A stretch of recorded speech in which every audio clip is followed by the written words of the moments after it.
नहीं नहीं, छोड़ दो, मैं उससे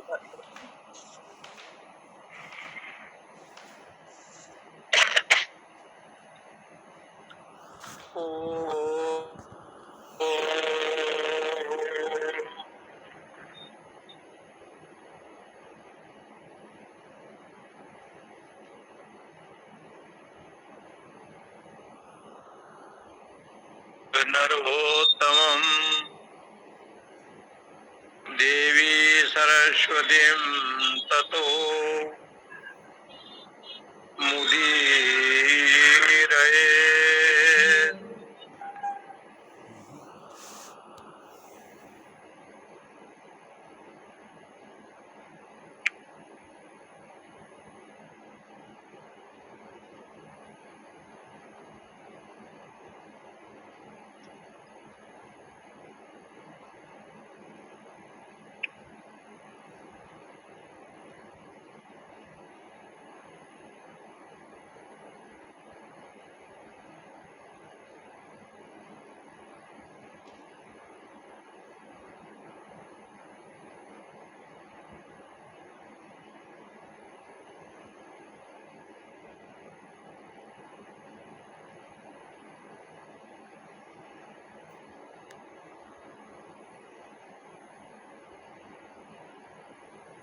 ओम सहना भवतु सहनो भुनक्तु सह वीर्यं करवावहे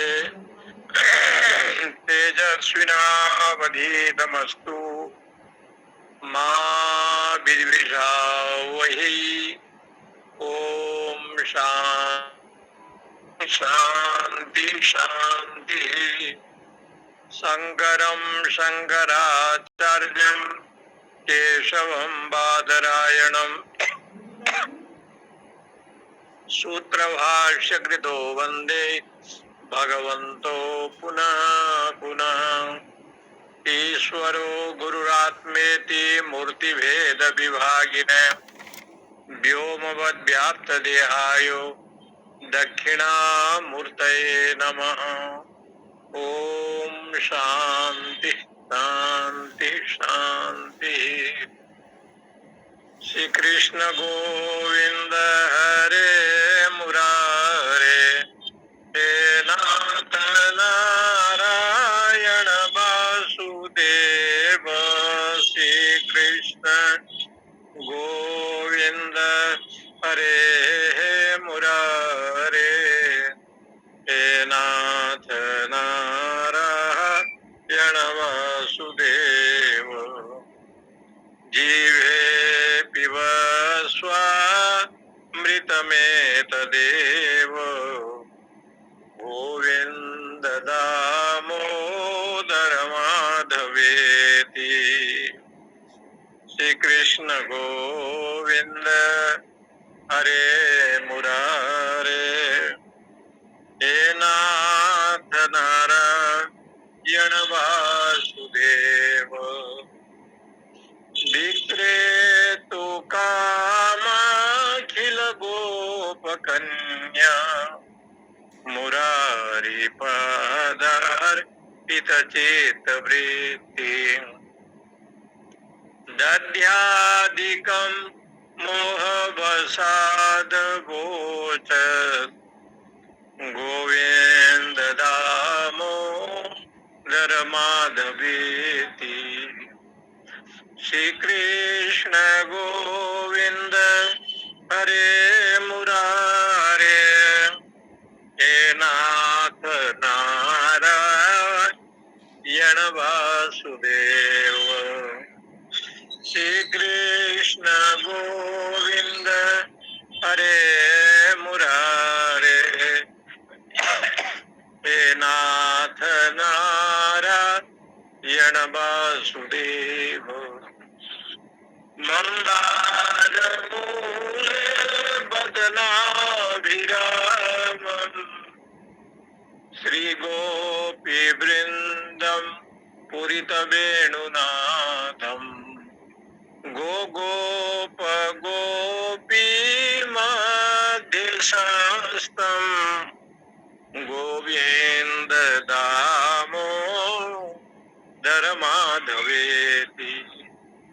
श्री कृष्ण गोविंद हरे मुरारे, हे नाथ नारायण वासुदेव। ओम शांति शांति। कठोपनिषद के इस प्रसंग पर अध्याय 1 बल्ली तीसरा और चौथा मंत्र का विचार हुआ। आत्मानं रथिनं विद्धि शरीरं रथमेवतु, बुद्धिं तु सारथिं विद्धि मनः प्रग्रहमेव च। इंद्रियाणि हयानाहुर्विषयांस्तेषु गोचरान् आत्मवश्ये आत्मेन्द्रिय मनोयुक्तम भोक्तेत्याहु मनीषिणः। यहाँ आत्मा को रथी शब्द से प्रयोग किया गया और शरीरम रथमेव तु, शरीर एक रथ है और रथ का वर्णन अन्य उपनिषदों में भी वर्णन किया गया है। उसमें जैसे नाभि होते हैं, उसमें चक्के लगे रहते हैं, उसमें अर लगे रहते हैं। तो ये जो शरीर है इसको रथ की कल्पना एक रथ बताया और रथ में एक रथी होता है, रथी के रूप में यहाँ आत्मा को बताया। आत्मा शब्द का भगवान शंकराचार्य ने इस रूप में निरूपण किया कि उपाधि को लेकर के जो चैतन्य है ना, उसको आत्मा ग्रहण करना है। यहाँ कर्तापना और भोक्तापना जिसमें है वो आत्मा को ग्रहण करना है। जो शुद्ध चैतन्य ब्रह्म है उसको यहाँ ग्रहण नहीं किया जाएगा, क्योंकि जो परमात्मा है वो इंद्रिय मन बुद्धि से परे है। इसलिए यहाँ पर आत्मानम रथिनम विद्धि, इंद्रियाणि हयाना, और इंद्रियों को यहाँ हयान बताया। हय कहते हैं घोड़े को। इसलिए भगवान का एक अवतार हयग्रीव के रूप में हुआ। हयग्रीव भगवान का जो ग्रीवा था वो घोड़े जैसे रहा। उनके जो ग्रीवा था वो इतना लंबा था जैसे घोड़ों का होता है। और भगवान विष्णु को सतयुग में वेदों की रक्षा करने के लिए हयग्रीव बनना पड़ा। इसलिए वो कहते हैं जो इंद्रियां हैं, मान लीजिए ये हैं 10 इंद्रियां, ज्ञानेन्द्रिय और कर्मेंद्रिय हैं। इसलिए इंद्रियाणि हयानाहु। तब कहा कि ये जो अश्व है, संस्कृत में अश्व कहते हैं, और अश्व की कल्पना की गई है। अश्व है तो उनका खाना पीना की व्यवस्था। तो कहा कि बिना विषय प्रदेश में गए बिना इंद्रियां संसार के प्रपंच में रमण नहीं कर सकती। जितने भी विषय हैं, शब्द स्पर्श रूप रस गंध, इसलिए श्रीमद् भागवत जी में राजा अम्बरीश की कथा 9वें स्कंद में आता है। और राजा अम्बरीश भगवान के परम भक्त हैं। अम्बरीश का जीवन चरित्र कैसे है? तो नाभाग के पुत्र राजा अम्बरीश है, और अम्बरीश के विषय में ये वर्णित है श्रीमद् भागवत में। सुखदेव जी कहते हैं, सवै मनः कृष्ण पदारविंदयोर बचांसि वैकुंठ गुणान वर्णने करोर हरेर मंदिर मर्दनादिषु श्रुति चकाराच्युत सदकथोदयम। कहते हैं कि उनका मन जो है ना मुकुंद के चरणार बिंद में अहरनिश लगा रहता था। भगवान के चरणार बिंद में मुक्तिम ददाती इति मुकुंद, जो मोक्ष प्रदान करता है उसको मुकुंद कहते हैं। और उनका मन हमेशा, आप भगवान के लिए बेलपत्र तोड़े, तुलसी लाए, फूल लाए, ठाकुर का विग्रह है तो थोड़ा चंदन घिसे, गुरु की खड़ाऊ का पूजन किया, तो किसी न किसी प्रकार से भगवान में मन लगाना चाहिए। समय मिला स्वाध्याय किए, सत्संग किए, तो बोले इसलिए मन लगे, इसके लिए महर्षियों ने नवदा भक्ति का ये विषय वर्णन किया है। श्रवण करे, स्मरण करे, कीर्तन करे, अर्चन करे, इसलिए मन जो है ना गोविंद के चरणार बिंद में हमेशा लगना चाहिए। गोकुल से मथुरा को आने वाली ग्वालाएं दूध दही मक्खन लेकर के, छाछ लेकर के जब आते थे तो ग्राहक के रूप में जो है ना भगवान श्याम सुंदर वसुदेव नंदन वासुदेव स्वयं जो है जजमान बन करके आते। और कहते हैं कि जितने गोपिकाएं ग्वालाएं, जो भी इनका दूध दही मक्खन था, भगवान सब खरीदते थे, क्योंकि गोपिकाएं सोचती थी कि जल्दी बिक्री हो जाए तो शाम को घर चले जाओ। ये दृश्य सूरदास जी को भी बहुत अच्छा लगा, तो उन्होंने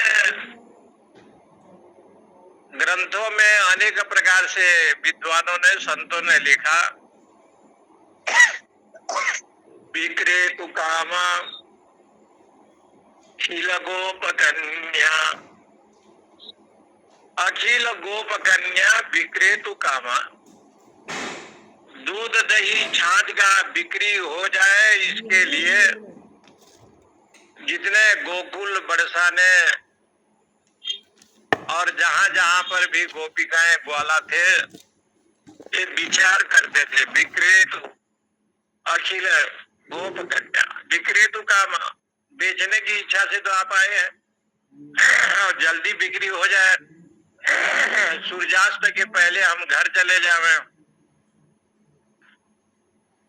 लेकिन बोले कि वो बेचने के लिए आए हैं तो उनका मन कहाँ है? मुरारी पादार पितचेत वृत्ति है, जो भगवान मुरारी है। ये श्लोक में मुरारी शब्द का प्रयोग इसलिए किया, एक तो मूर असुर को मारने के लिए भगवान का नाम मुरारी पड़ा, और खेतों में जो मूली होता है ना उसको भी मूर कहते हैं। यदि सलाद बना करके आप लेते हैं और उस मूली को खाते हैं तो मूली का एक लक्षण है कि मूली खाने के बाद कुछ ना कुछ जो है ना उसमें गंध आता है, उसको मिटाने के लिए लोग गुड़ खा लेता है या इलायची लवंग कुछ ले लेता है। इसलिए एक शब्द मुरारी शब्द का भी प्रयोग किया। मुरारी पादार्पित चित्त वृत्ति, भगवान मुरारी के चरणों में जिनका चित्त वृत्ति लगा हुआ है, परंतु दूध दही छाछ आप बेचने के लिए आए तो कहा दध्यादिकम, दही लाए, दूध लाए, घी लाए, मक्खन लाए। तो बोले तुम्हारा जजमान जब आता है तो उसको देखते रहते हैं। बोले मोह वसा, और जजमान को जब हम देखते थे तो मोह उत्पन्न हो जाता है। वहां हम लोग क्रय विक्रय नहीं करते थे, जो देता था वो हम ले जाते थे और सारा दूध दही छाछ जो भी उनके पास द्रव्य होता था कृष्ण को दे देते थे। उसके देने के बदले जब वो जजमान तुमको कुछ पैसा देता था तो क्या देते थे? तो कहा दध्यादिकम मोह बसाद वोचल, दधी दूध का विक्रय करते थे और उस सुंदर जो लावण्य छवि है बिहारी जी का, उसको हम दर्शन करते थे। हमको मोह हो जाता था, बालक से पैसा क्या लें। लेकिन एक शब्द का प्रयोग जरूर हम लोग करते थे, गोविंद दामोदर माधवेति। गोविंद दामोदर माधव,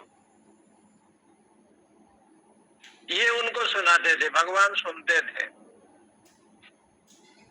भगवान गोविंद है, पृथ्वी को धारण करते हैं इसलिए गोविंद है। जसोदा के रस्सी से आप बंधे हैं और आपके पेट को बांधा था। जसोदा जी भगवान के पेट को रस्सी से बांधा था, इसलिए आपका नाम दामोदर पड़ गया। और आप माधव हैं। माँ माने माया, तस्या धव, माया की पति है इसलिए माधव है। माँ माने लक्ष्मी, लक्ष्मी की पति है इसलिए माधव है। माँ माने राधा रानी, उसके पति है इसलिए माधव है। माँ माने सीता जी, उनके पति आप है इसलिए माधव है। माधव का कई अर्थ ऋषियों ने निकाला है। इसलिए वो कहते हैं कि जो विषय है विषयांस्ते सुगोचरान, इंद्रियां जब विषय में जाएगी तो आप उसको क्या करेंगे? बोले वो विषय में जाते क्यों है?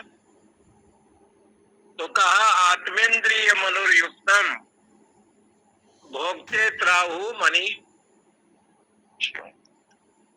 ये आत्मा इंद्रिय मन से युक्त हो जाने के कारण आत्मा को भोक्ता कहते हैं। आत्म इंद्रिय मनोयुक्त है, शरीर मनोभि सहितम संयुक्तम आत्मानं भोक्ता इति संसारी इत्याहु मनीषिणो विवेकिना। ये आत्मा को आत्म इंद्रिय मन से संबंधित है इसलिए भोक्ता है। और जो भोक्ता होता है, जो कर्ता होता है, उसको संसारी लोग कहते हैं। संसारी कहने का मतलब संसार जिसमें है, संसार जिनका है। कभी कभी किसी से पूछते हैं तो कहते हैं कि मेरा संसार सब चला गया। तो लोग कहते हैं कि आपके संसार क्यों गया? तो कहते हैं पत्नी भी नहीं है, पुत्र संतान भी नहीं है, और परिवार में जो लोग थे किसी कारण से, भूकंप से या किसी दुर्घटना से चले गए, मेरा संसार चला गया। ये जो कर्तापना भोक्तापना है ना, इसको संसार कहते हैं। कर्तृत्व भोक्तित्व लक्षणम संसार है। और ये संसार जिसके पास है उसको संसारी कहते हैं। इसलिए कृष्ण के पास ये संसार नहीं था। संसार के सारे पुत्र परिवार घर द्वार उनका था, लेकिन भगवान को भागवत जी में संसारी कहा गया, बड़ा गृहस्थी कहा गया, महान गृहस्थी। लेकिन वो संसार के बंधन में नहीं थे। देवी हेसा गुणमयी मम माया दुरतया मामे वो ये प्रपद्यन्ते माया में तम तरंती थे। ये जो त्रिगुणात्मिका माया है ये देवी है, दिव्य गुण संपन्न है, परंतु मेरी माया बड़ा कठिन है उससे पार होना। इसलिए वो माया से वही कर सकता है माम एवं प्रपद्यन्ते, जो मेरी शरणागत में रहता है वो इस माया से पार हो सकता है। इसके ऊपर एक मंत्र दिया बृहदारण्य का श्रुति का, ध्यायति एवं लेलायति इव। श्रुति भगवती कहती है आत्मा अभोक्ता है। जैसे कोई बगुला सरोवर के तीर में बैठा है और उसका मन उसका इंद्रियां उनके बुद्धि एकाग्र है, उसको देख करके लोग सोचते हैं कि साधु पुरुष है, लेकिन विद्वान लोग कहते हैं कि वो मछली को पकड़ने के लिए या मछली को भक्षण करने के लिए उसका मन बुद्धि एकाग्र है, ध्यायति, वो ध्यान कर रहा है कि मच्छर कब आवे, मछली कब मिले, लेलायति। वो भगवान जब संसार की लीला करते हैं, लेलायति लीला करते हैं,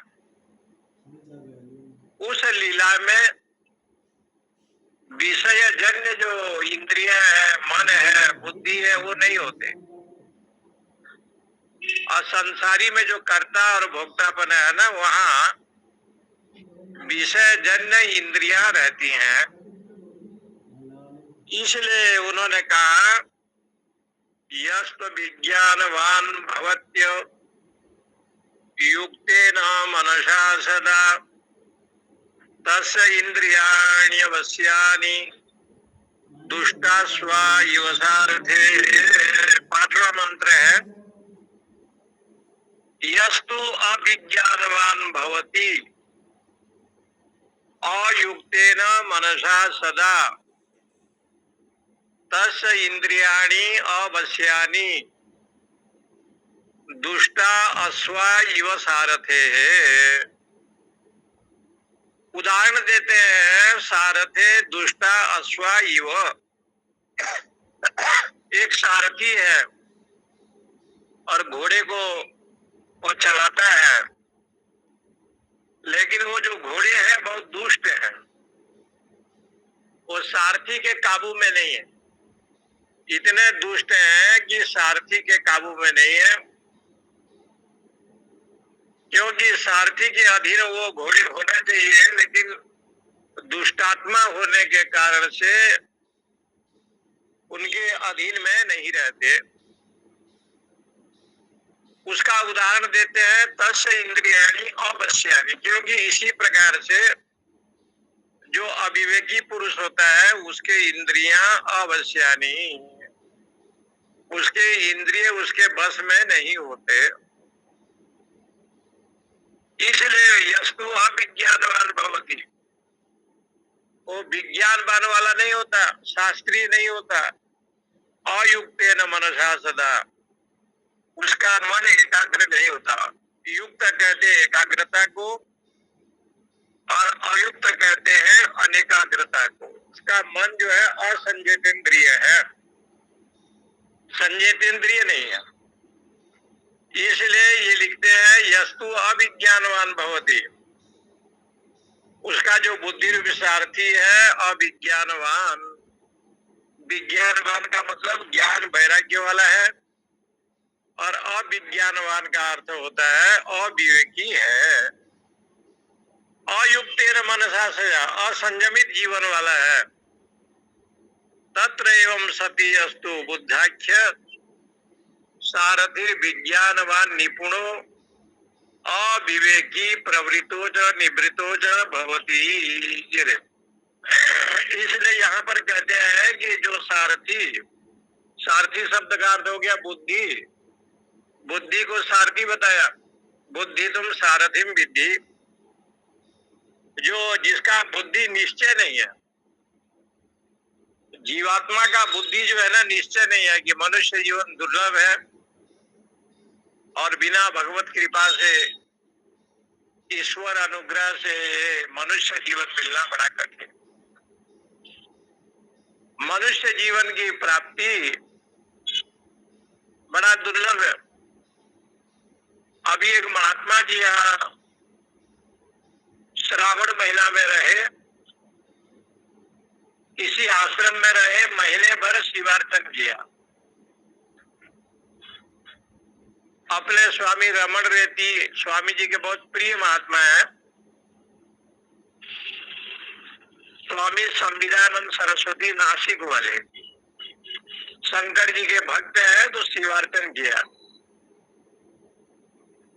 तो उनके मन में आया कि महादेव को भोग लगावे, तो जितने सेव लाते थे, और सेव जो है कम से कम नहीं होगा तो 100 क्विंटल सेव, काजू किशमिश बादाम दालचीनी अखरोट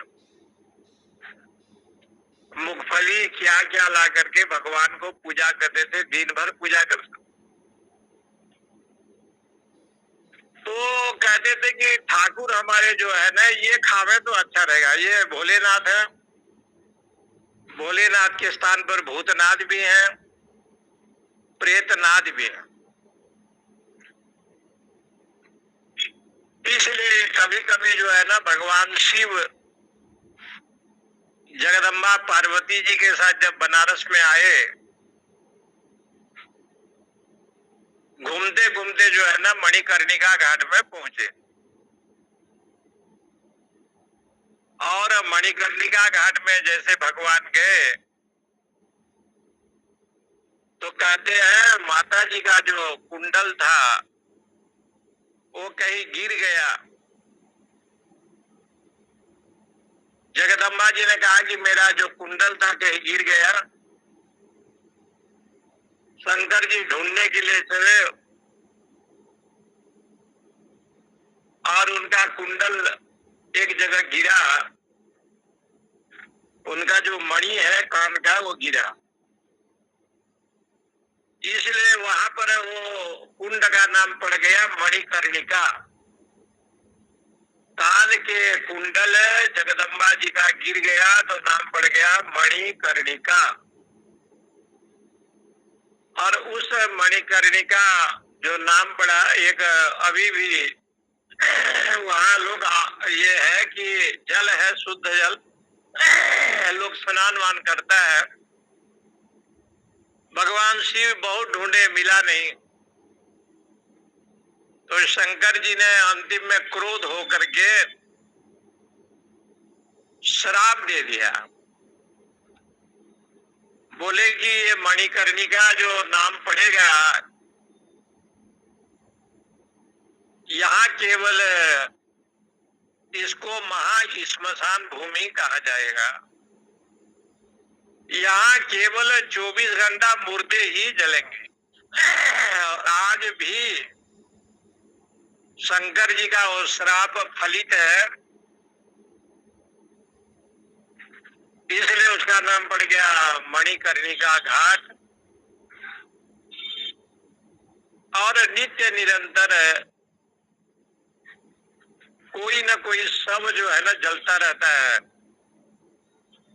और उसी का भस्म भगवान भोलेनाथ अघोरेश्वर महादेव के रूप में जो प्रतिष्ठित है वो लगाते हैं। इसलिए श्मशान स्वा क्रीड़ा स्मरहर पिशाचा सहचरा पिता भस्मालेप श्रगपि निकरोटी परिकर। अमंगल्यम शीलम तब भवतु नामेवमखिलम् तथापि स्मृतीणाम परद परमसि। आप स्मशान में रहते हैं और आप भस्म लगाते हैं। शंकर जी से पूछा गया कि आप चंदन क्यों नहीं लगाते, सुगंधित द्रव्य क्यों नहीं लगाते, तो बाबा जी ने दर्शाया कि ये दुनिया, ये संसार, ये शरीर नश्वर है, क्षणभंगुर है। जब तक इसको क्षणभंगुर नहीं समझोगे तब तक आपके इंद्रिया रूपी घोड़ा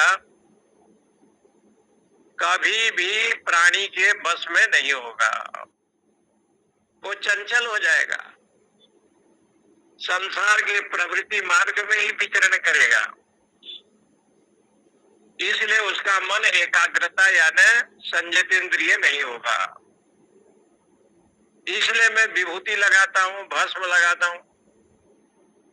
देह भी नश्वर है, संसार भी नश्वर है, घर द्वार परिवार के लोग भी एक दिन जाएंगे। यहाँ तो अविनाशी कोई है ही नहीं। यदि कोई अविनाशी तत्व है तो वो ब्रह्म तत्व है, आत्म तत्व है।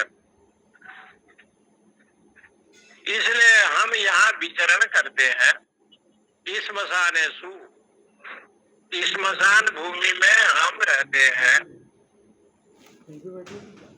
और विभूति धारण करते हैं।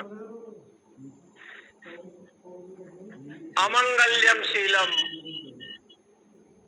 व्याघ्रांबर धारण करते हैं, दिगंबर आप हैं।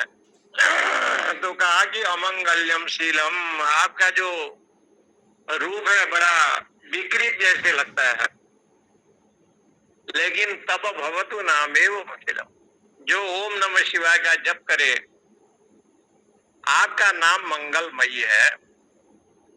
मुदमय मंगल संत समाजू, जो जग जंगम तीरथ राजू। इसलिए मुदमय मंगल जो है ना, संत महापुरुष है, भगवान नाम है। इसलिए यहाँ पर ये शब्द आया, दुष्टास्वा इव सारथे, बुद्धि रूपी सारथी है और इंद्रियां बड़े दुष्ट हो गए हैं। इंद्रियां दुष्ट होने का मतलब असंजित इंद्रिय हो गए। उनके जीवन में शास्त्र स्वाध्याय जिनके पास नहीं है उसका इंद्रियां बहिर्मुखी होते हैं। उसी को ये लिखते हैं, यस्तु बुद्धाच सारथिर विज्ञान अविज्ञानवान निपुणो अविवेकी, वो विवेक से रहित है। प्रवृत्त जो निवृत्त जो भवती, क्या प्रवृत्ति है क्या निवृत्ति है ये उसको ज्ञान नहीं है। प्रवृत्ति पक्ष भी जानना चाहिए, निवृत्ति पक्ष भी जानना चाहिए। इसलिए दान धर्म सात्विक भाव प्रवृत्ति पक्ष है और कर्म फल को छोड़ना ये निवृत्ति पक्ष है। प्रवृत्ति निवृत्ति को नहीं जानता हूँ, प्रवृत्ति का निवृत्तो न भवती, क्या प्रवृत्ति मार्ग है क्या निवृत्ति मार्ग है उसको वो नहीं जानता। यथा इतरो रथ चर्यायाम, इसलिए इंद्रिय रूपी जो घोड़े हैं उसको प्रवृत्ति में लगाओ। जैसे अम्बरीश ने उसका मन कृष्ण के चरणारविंद में है, कृष्ण पदारविंदयोर बचांसी वैकुंठ गुणानुवर्णन है। वाणी में भगवान का गुणानुवाद करता है, वैकुंठ गुणानुवर्णन करो हरेर मंदिर मार्जनादिशु। घर में जो मंदिर बना रखा है या देवालय है तो जाकर के स्वयं झाड़ू पोछा वो साफ सुथरा स्वयं करता है, दूसरे को करने नहीं देता। करो हरेर मंदिर मार्जनादिशु श्रुतिम चकारा च्युत सत्कथोदय, भगवान अच्युत का, परमात्मा का कथा को श्रवण करता है, चाहे गीता सुने, भागवत सुने, रामायण सुने, चाहे उपनिषद सुने, ये सब तो भगवत नाम है।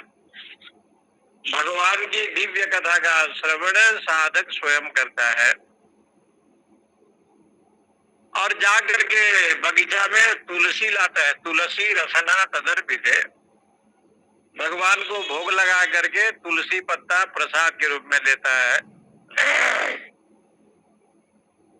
ये अम्बरीश का जो जीवन चरित्र है ना, उसका ये वर्णन सुखदेव जी ने नवम स्कंध में किया।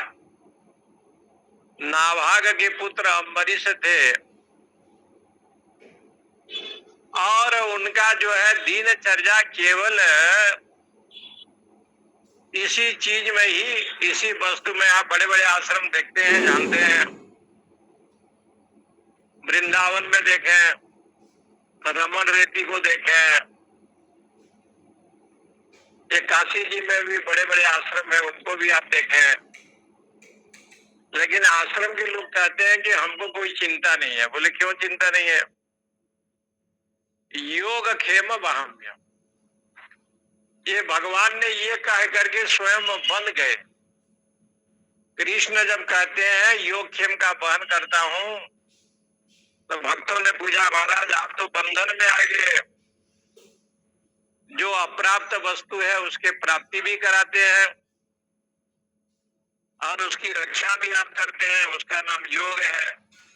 अप्राप्त प्राप्त वस्तु योग तत्क्षेम रक्षणम, उसका रक्षा भी करते हैं, लेकिन आप योग क्षेम का वहन करते हैं। भगवान से जब पूछा गया तो भगवान ने कहा कि मैं वहन तो करूंगा योग क्षेम का, लेकिन एक शर्त है। बोले क्या शर्त है? अनन्य चिंतयन् तमाम ये जनाः परिउपासते तेषाम नित्याभियुक्ता नाम। क्या सुंदर बात कही। अनन्य भाव से जो मेरा भजन कर रहा है, दुख आवे अथवा सुख आवे, दुख आवे सुख आवे, चाहे जीवन में कोई निंदा करे, कोई प्रशंसा करे, तब भी मेरी उपासना भजन को नहीं छोड़ता है। अनन्य चिंतन, अनन्य भाव से, दूसरा कोई अन्य नहीं है, केवल परमेश्वर ही उसके सब कुछ है, ऐसे कहा गया है। इसलिए ये जना ऐसे पुण्यात्मा जो उपासना करते हैं, तेसाम नित्याभियुक्ता नाम, उस अभियुक्त का, जो नित्य जो पूजा अर्चना करने वाले साधक का, मैं उसका योग क्षेम को वहन करता हूं। अन्न के द्वारा, धन के द्वारा, विद्या के द्वारा, मन के द्वारा, बल के द्वारा, ईश्वर किसी न किसी रूप में वो वहन करता है। इसलिए ये श्लोक कई जगह पर देखा कि हमारे जो संत लोग हैं ना, जो मठाधीश महंत लोग हैं, वो पढ़ते रहते हैं कि भगवान तो योग क्षेम का वहन करते हैं।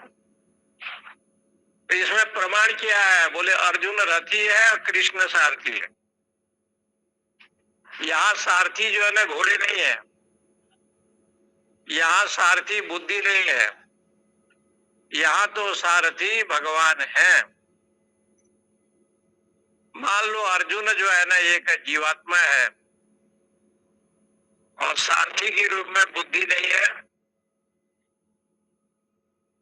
जो इंद्रिय मन बुद्धि को चेतना देता है वो परमात्मा यहाँ सारथी है।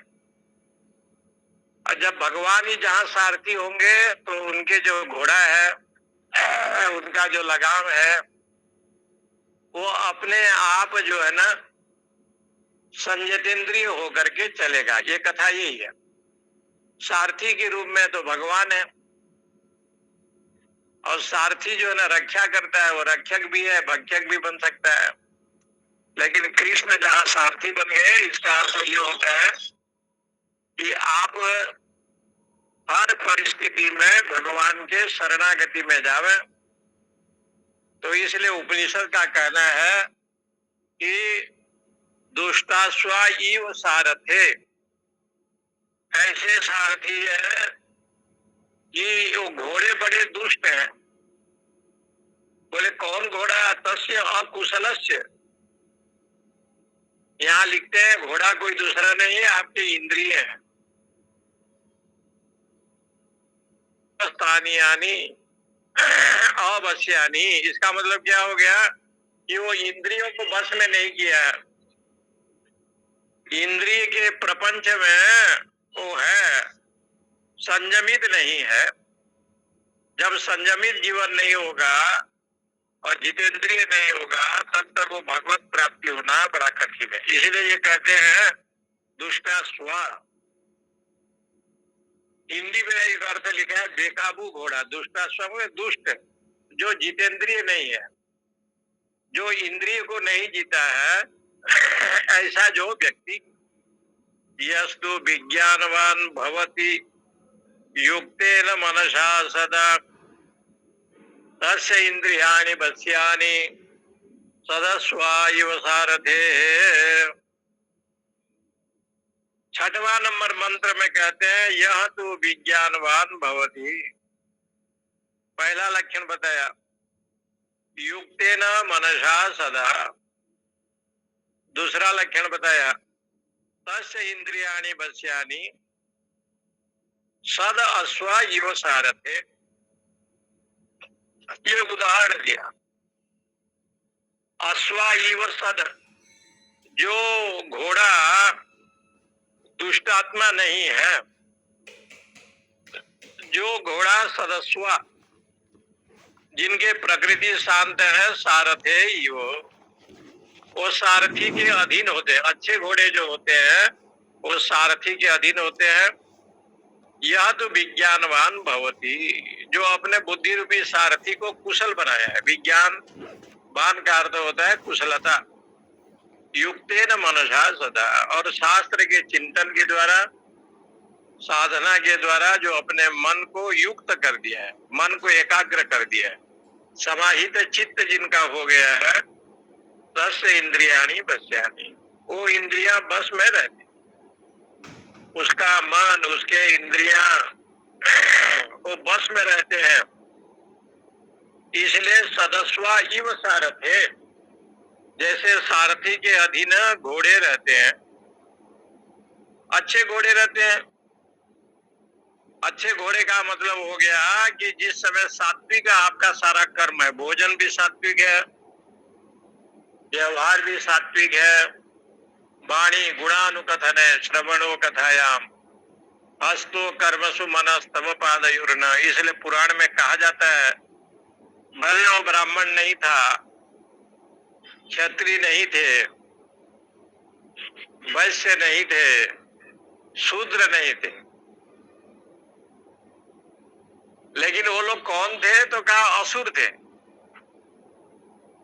और असुरों में भक्त प्रहलाद जी असुर कुल में जन्म लिए थे। देखिए वो ब्राह्मण भी नहीं थे, क्षत्रिय भी नहीं थे, लेकिन हिरण्यकश्यप का ये पांचवा पुत्र भक्त प्रहलाद जी असुर कुल में ही आपका जन्म हुआ।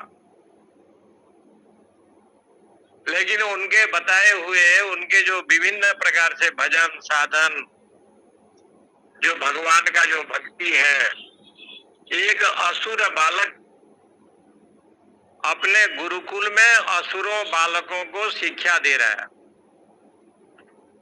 और स्कूल में पढ़ा रहे हैं भक्त प्रहलाद जी। तो कहा कि ये ज्ञान कैसे हुआ? तो कहा ये तो भगवान नारद जी की कृपा है। कयाधु जी नारद के लोक में गए, देवलोक में, और नारद जी का सत्संग श्रवण किया तो मेरा ये संस्कार जगा। ऐसे कई उदाहरण आपको मिलेंगे। वृत्तासुर, भागवत जी के वृत्तासुर, विष्णु भगवान के परम भक्त, बलि महाराजा परम भक्त, बैलोचन भी परम भक्त, शंकर जी के परम भक्त बाणासुर परम भक्त, रावण जो है शिव भक्त, विभीषण राम भक्त, असुर कुल में जो लोग जन्म लिया वो लोग भी जब भगवत भक्ति कर सकते हैं तो आप हम लोग तो मनुष्य कुल में जन्म लिए हैं, वो भी भारत में जन्म लिए हैं, तो भगवत भक्ति व्यक्ति करता क्यों नहीं है? तो कहा भगवत भक्ति इसलिए नहीं करता, असंजितेंद्रिय, यहाँ लिखा है, वो प्रमादी आलसी होने के कारण से भगवान के चरणों में उसका मन नहीं लगता, परमात्मा के चरणों में। इसलिए आज भी जो लोग गुरुमुखी हैं और जिनमें अच्छे संस्कार हैं, जो सत्संग स्वाध्याय करते हैं, तो वहां पर ये शब्द आता है सदस्वा इव सारथे। उसका घोड़ा बहुत अच्छा है, घोड़ा अच्छा मतलब इंद्रियां बहुत अच्छे हैं, इसलिए बुद्धि रूपी सारथी के द्वारा वो परमात्मा की प्राप्ति कैसे हो? यस्तु विज्ञानवान भवति, जिस समय विवेक से युक्त होता है, यस्तु पुनः पूर्वोक्त विपरीत सारथिर भवति। विज्ञानवान होता है, विज्ञानवान का ज्यादा अर्थ नहीं दिया है, प्रगृहितवान, तो विवेक वैराग्य संपन्न है, शास्त्रीय परंपरा को माने तो कहते हैं वो कौन है? समाहित चित्त सदा, जिसका इंद्रिय समाहित होते हैं, जिनके चित्त वृत्ति समाहित होते हैं, ऐसे समाहित चित्त वाला महापुरुष है। सदा तस्या अश्वस्थानियानि इंद्रियाणि, ये जो अश्व घोड़ा है, ये घोड़े का मतलब है इंद्रियां। देखना इंद्रियों का घोड़ा न भागे, ऐसे कुछ भजन है लोग गाते, कृष्ण गोविंद गोपाल गाते चलो, तो ये एक भजन भी आता है कि अपने मन को परमात्मा में लगावे। आपका इंद्रियां, लेकिन वो इंद्रियां कहाँ से होता है, क्यों भागते हैं? तो भगवत गीता में स्पष्ट किया है कि इंद्रियां जो है ना हमेशा काम के अधीन होते हैं, कामना के अधीन होते हैं। जितने भी इच्छा है उस इच्छा की अधीनस्थ इंद्रियां होते हैं, वो इच्छा की प्राप्ति करते हैं। इसलिए ध्यायतो विषयान पुंसः संगस्तेषु पजायते, संगात संजायते कामः, कामात् क्रोधो अभिजायते, क्रोधात् भवति सम्मोहः, सम्मोहात् स्मृति विभ्रमः, स्मृति भ्रंशात् बुद्धिनाशो, बुद्धिनाशो प्रणश्यति। भगवान को कहना पड़ गया कि विषय का केवल चिंतन करेंगे तो ये जो मन है, इंद्रियां हैं, ये बहिर्मुखी हो जाएंगे। इसलिए जो जगत आधार है, परमात्मा है, उन्हीं की ही चरणों में बंधन करना चाहिए। बड़ा अद्भुत अद्भुत विलक्षण दिया। ध्यायतो विषयान पुंसः, आसक्ति का जन्म होगा, आसक्ति से काम होंगे। इसलिए यहाँ पर शंकराचार्य कहते हैं प्रगृहिता चित्त सदा, जो मन को समाहित कर लिया है, तस्य अश्वस्थानियानि इंद्रियाणि, ये जितने इंद्रियां हैं इनको घोड़ा बताया। ये जो घोड़ा है इसको आप प्रवृत्तुम निवृत्तुम सज्ञानी, आप प्रवृत्त मार्ग में भी ले सकते हैं, सत्कर्म में, निवृत्त मार्ग में भी ले सकते हैं। दोनों मार्ग का निरूपण किया। गुरु के चरणों में जाना, कुआं बनाना, धर्म कार्य करना, ये तो सब प्रवृत्त मार्ग बताया। शास्त्र का चिंतन करना, स्वाध्याय करना। निवृत्त मार्ग ये है कि लक्ष्य को प्राप्ति करना, एकमात्र लक्ष्य यहाँ भगवान है